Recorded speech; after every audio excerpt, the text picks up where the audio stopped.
দেশে ফিরলে শেখ হাসিনাকে আইন অনুযায়ী গ্রেপ্তার করা হবে, আবারও জানালেন আইনমন্ত্রী মোহাম্মদ আসাদুজ্জামান। দুপুরে সচিবালয়ে এক অনুষ্ঠানে সাংবাদিকদের প্রশ্নের জবাবে তিনি কথা জানান। এসবে রাষ্ট্রপতি নির্বাচনে বিশেষ সংসদ অধিবেশনের প্রয়োজন দেখছে না সরকার বলেও মন্তব্য করেন তিনি। বিস্তারিত আওলাদ বাবলুর প্রতিবেদনে।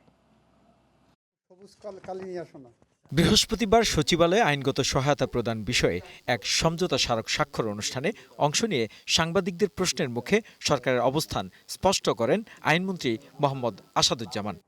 99% প্রমাণ হচ্ছে না, 1% কনভিক্ট। শেখ হাসিনা দেশে ফেরা প্রসঙ্গে তিনি বলেন, প্রচলিত আইন অনুযায়ী তার বিরুদ্ধে ব্যবস্থা নেওয়া হবে, এমনকি দেশের সীমানায় প্রবেশ করলেই গ্রেপ্তার করা হবে। একজন ফাঁসির আসামি হলেও সে যদি বাংলাদেশের নাগরিক হয়, বাংলাদেশে আইনের প্রতি শ্রদ্ধা দেখিয়ে বাংলাদেশে এসে সারেন্ডার করতে চায়, সেখানে হয়তো তার সারেন্ডারের আগেই অ্যারেস্ট হবে, কিন্তু তার সেই তো অধিকার তো আছে।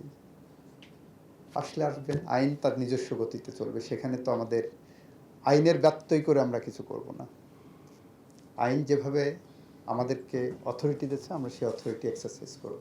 সংবিধান অনুযায়ী রাষ্ট্রপতির পদত্যাগের 90 দিনের মধ্যে নির্বাচন করতে হয়, তবে সংসদের পরবর্তী অধিবেশনও 60 দিনের মধ্যে হওয়ার কথা। তাই আপাতত বিশেষ অধিবেশনের প্রয়োজন আছে কিনা সেটিও স্পষ্ট করেন আইনমন্ত্রী। তো 90 দিন যেহেতু সময় আছে, আর আমার নেক্সট অধিবেশন 60 দিনের মধ্যে ডাকতে হবে। গত অধিবেশন শেষ হওয়ার থেকে আগামী অধিবেশন পর্যন্ত 60 দিনের মধ্যে আমার ডাকতে হবে।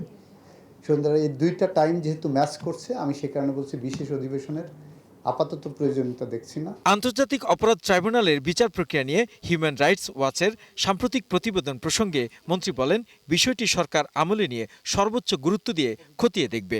সেই অভিযোগটা আমাদের খতিয়ে দেখার জন্য কগনাইজেন্সে নেওয়া, আমরা কগনাইজেন্সে নিচ্ছি। আওলাদ বাবলু, গ্লোবাল টেলিভিশন, ঢাকা।